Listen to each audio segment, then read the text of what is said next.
દિલ્હીમાં કોકરોચ જનતા party CJP દ્વારા આયોજિત ચલો સંસદ કૂચ દરમિયાન ભારે હંગામો સર્જાયો હોવાના અહેવાલો સામે આવ્યા છે। પ્રદર્શનકારીઓ સંસદ તરફ આગળ વધતા પોલીસ અને વિરોધીઓ વચ્ચે ઘર્ષણ સર્જાયું હતું। આ દરમિયાન પોલીસ દ્વારા લાઠીચાર્જ કરવામાં આવ્યો હોવાના દાવા કરવામાં આવ્યા છે, જેના કારણે અનેક લોકો ઘાયલ થયા હોવાનું જણાવાઈ રહ્યું છે। વિરોધીઓએ રાજીવ ચોક અને અન્ય વિસ્તારોમાં સૂત્રોચ્ચાર કરીને પોતાની માંગણીઓને લઈને વિરોધ નોંધાવ્યો હતો।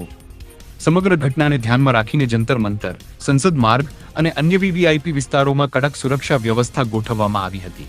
CJP દ્વારા નીટ પરીક્ષામાં કથિત ગેરરીતિ, બેરોજગારી અને વિવિધ ભરતી સંબંધિત મુદ્દાઓને લઈને વિરોધ પ્રદર્શન કરવામાં આવી રહ્યું હોવાનું જણાવાયું છે।